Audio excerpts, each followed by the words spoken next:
அஸ்ஸலாமு அலைக்கும். Welcome to Shala's recipes. இங்கே என்ன ரெசிபி பார்க்க போகிறோம்னா ஸ்நாக்ஸ் ரெசிபி தாங்க பார்க்க போகிறோம். ஹோர்மோலா அண்ட் கல்கல் ரெசிபி தான் பார்க்க போகிறோம். டோ ஒன்று தான், பட்டு ஷேப் வந்து 2 விதமாக பண்ண போகிறோம்.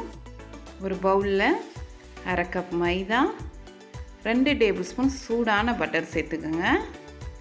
நீங்கள் நெய் கூட சேர்த்துக்கலாம். சேர்த்து நல்லா மிக்ஸ் பண்ணிக்கிறணும்.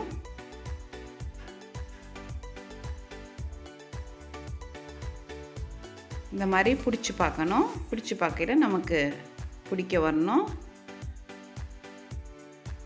இதில் 1/4 cup powder sugar, 1/4 teaspoon salt சேர்த்து நல்லா மிக்ஸ் பண்ணிக்கோங்க. 2 டேபிள் ஸ்பூன் ரா மில்க் சேர்த்துக்கிறேன். சேர்த்து ஒரு டோ மாதிரி பிசைஞ்சுக்கோங்க. மாவு வந்து தண்ணியாக இருக்கக்கூடாது, நல்லா கெட்டியாக இருக்கணும்.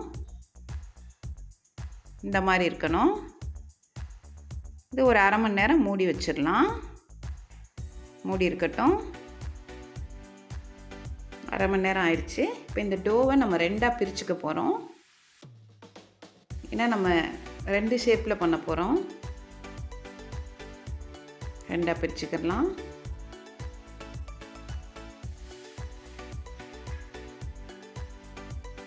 இதை வந்து இப்போ நம்ம சின்ன சின்ன பாலாக உருட்டிக்கிடலாம்.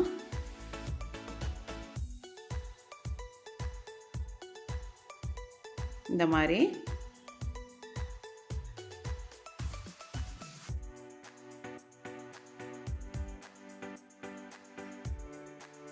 மாதிரி எல்லாத்தையுமே நம்ம ரெடி பண்ணிக்கலாம்.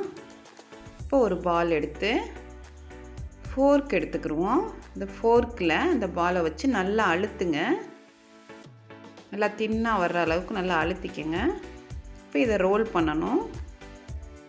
பாருங்கள், ரோல் பண்ணோன்னா நமக்கு கல்கல் சூப்பராக தயாராகிடுச்சு.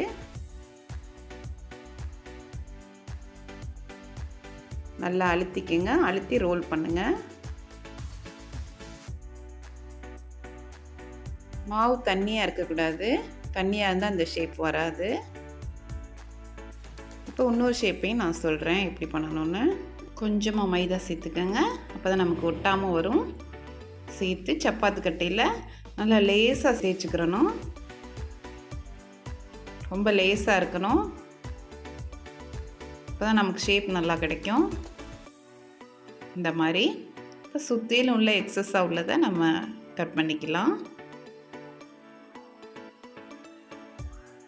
இது வேஸ்ட் ஆகாதுங்க, நம்ம மறுபடியும் யூஸ் பண்ணிக்கலாம். இந்த மாதிரி கட் பண்ணிக்கோங்க.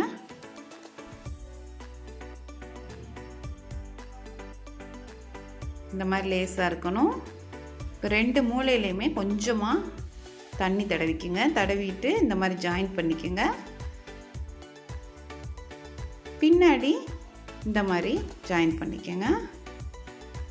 தண்ணி தொட்டு வச்சுக்கிறணும். அப்போ தான் நம்ம எண்ணெயில் பொடியில் பிரியாது. இந்த மாதிரி எல்லாத்தையும் நம்ம ரெடி பண்ணி வச்சுக்கலாம். இப்போ ஃபஸ்ட்டு வந்து நம்ம கல்கல்ல பொரிச்சு எடுத்துருவோம். ஆயில் வந்து மீடியமான ஹீட்டில் வச்சு பொரிச்சுக்கோங்க. ரொம்ப ஹை ஹீட்டில் வச்சிங்கன்னா கரிஞ்சிரும். ஏன்னா இது வந்து டக்குன்னு குக் ஆயிரும் நமக்கு. அதனால் மீடியம் ஹீட்டில் வச்சு பொரிச்சு எடுத்துக்கலாம்.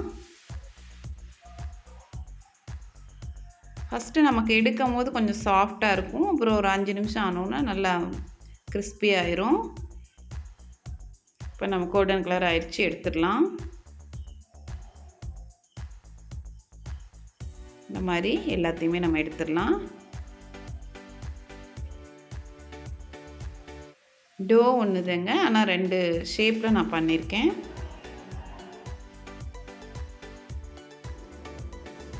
பாருங்கள் இவ்வளோ கிறிஸ்பியாக இருக்குன்னு. நெக்ஸ்ட்டு கோர்மோலா பொரிச்சிடலாம். மீடியம் ஹீட்லேயே வச்சு பொரிங்க. நம்முடைய கிறிஸ்துமஸ் ஸ்பெஷலாக சூப்பரான ஸ்நாக்ஸ் தயாராகிடுச்சு. டேஸ்ட் ரொம்ப நல்லாயிருக்கும். நீங்கள் ட்ரை பண்ணி பாருங்கள். இப்போ கோல்டன் கலர் ஆயிடுச்சு, நம்ம எடுத்துடலாம்.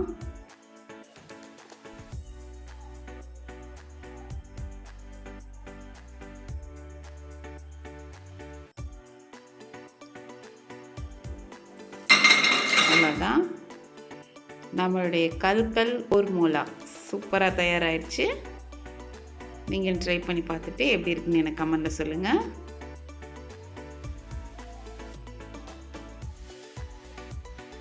ட்ரை பண்ணி பாருங்கள். தேங்க்ஸ் ஃபார் வாட்சிங். பாய்.